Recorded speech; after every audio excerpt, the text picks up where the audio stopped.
Hi, and welcome to another episode of Hot Takes with me, the Silver Fox. Many years ago in Luton, there was a police inspector who went by the name of Robin Banks. Genuinely true. And there was a water inspector, an inspector of pipes, in fact, who worked for Anglian Water.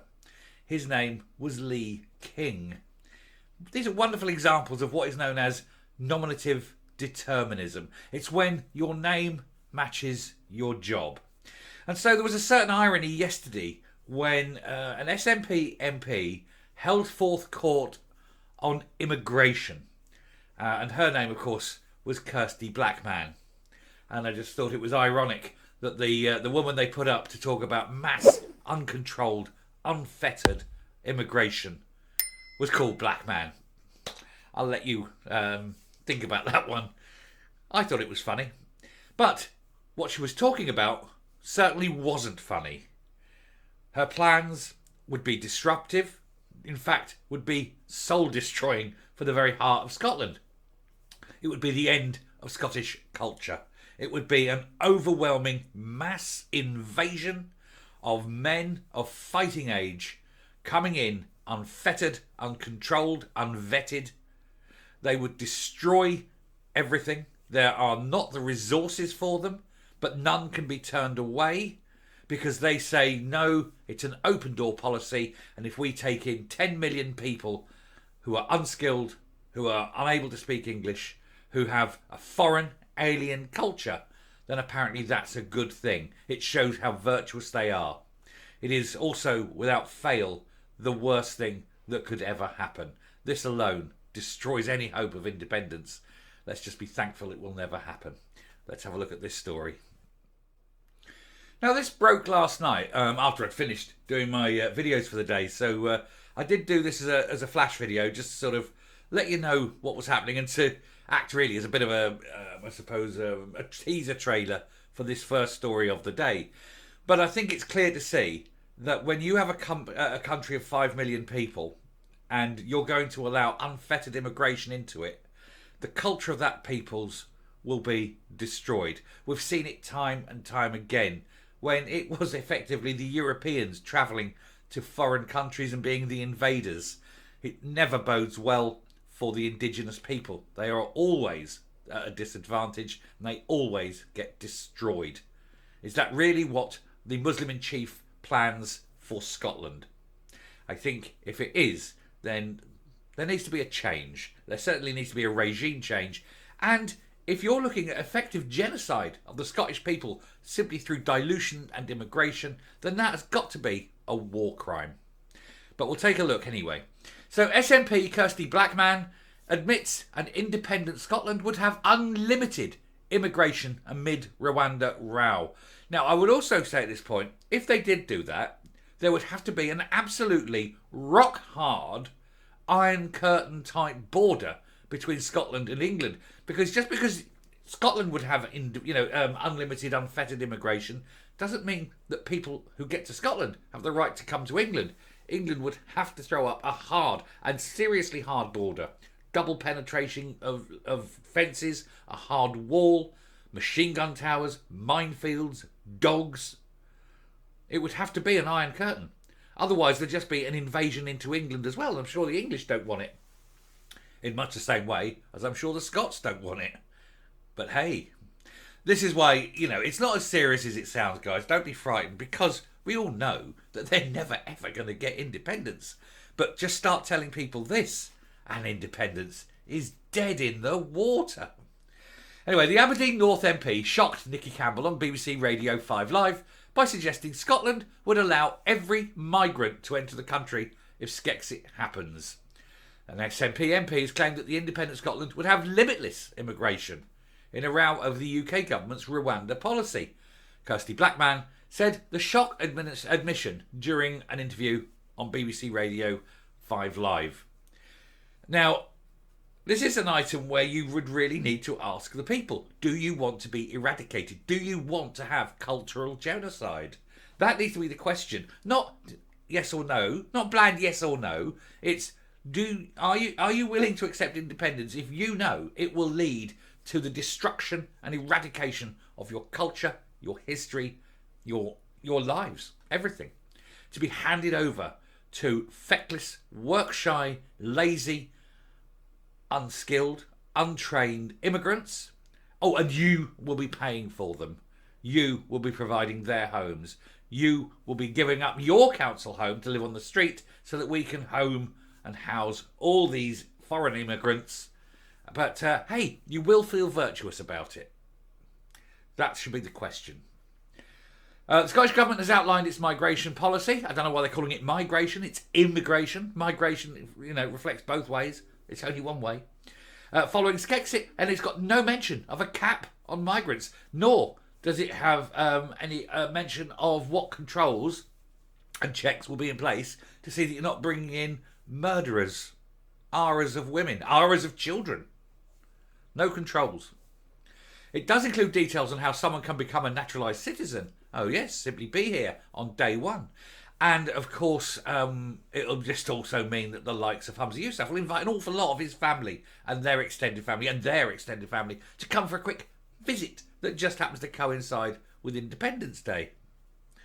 And you'll be paying.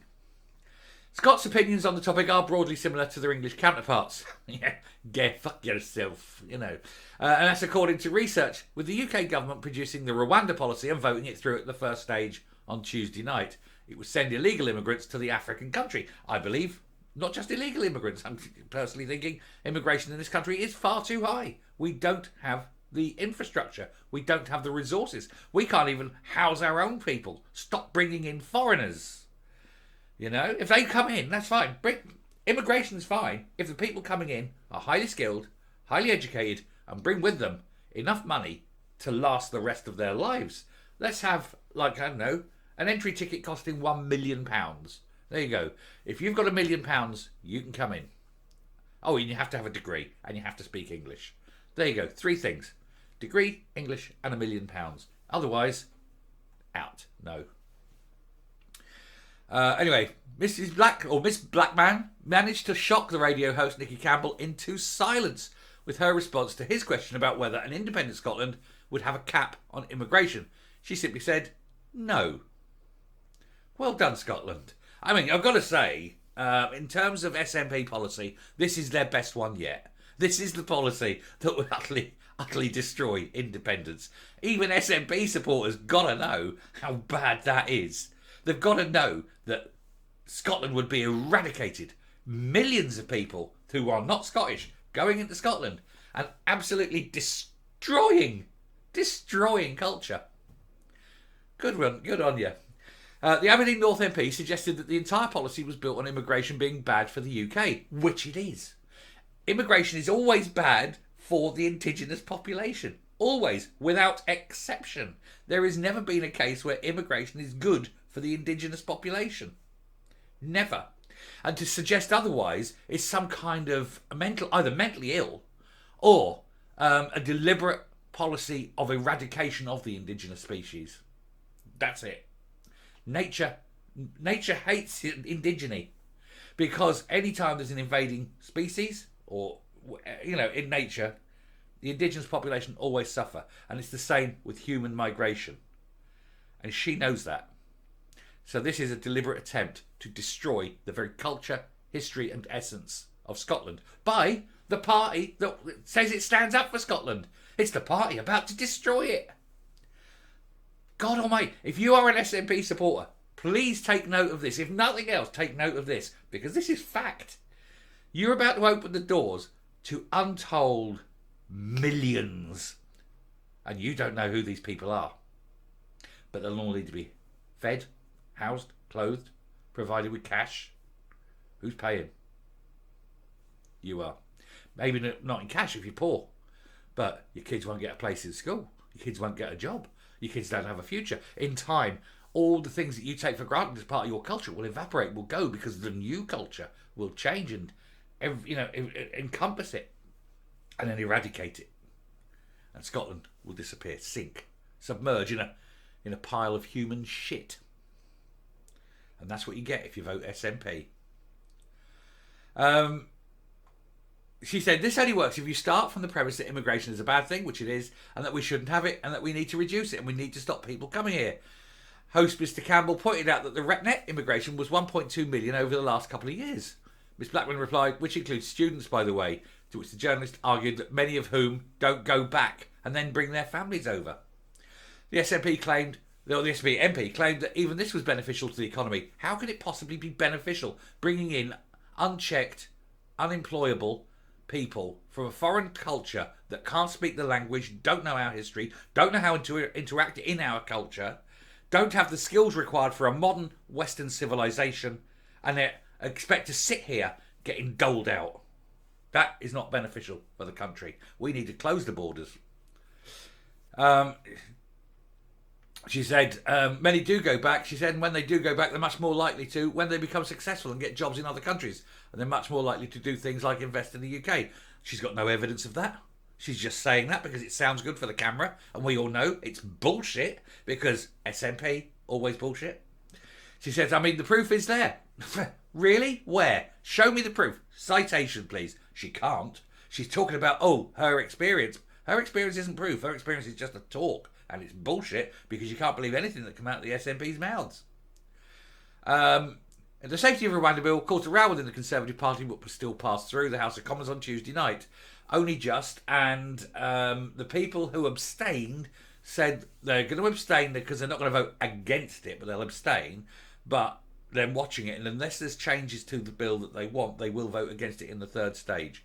So it isn't through by a long mark yet. In a statement posted to X, Rishi Sunak said, the British people should decide who gets to come to this country, not criminal gangs or foreign courts. That's what this bill delivers. We will now work to make it law so we can get flights going to Rwanda to stop the boats. And good. And more of them. Coming up. It is a humorous little thing, isn't it? They really think that this is going to happen because they really think they're going to get independence. Things like this absolutely ensure independence is never going to happen. And we did the thing yesterday, one of the early videos yesterday, which showed that if it was explained to people that if benefits were cut, if money was down, if there'd be a loss of services and things, rather than just a simple yes/no vote, but explained fully what it meant, and then say, are you pro independence or pro union? The figures showed that it was 70-30 pro-union. So, if anything, independence is dead, isn't it? It's absolutely dead. And it's like the likes of Blackman here who destroys independence because Blackman's views on immigration are at odds with everyone else's. Good. I'll stop. Thank you very much for watching. Do please hit the subscribe button. Definitely hit the like button. And I will speak to you later. Bye.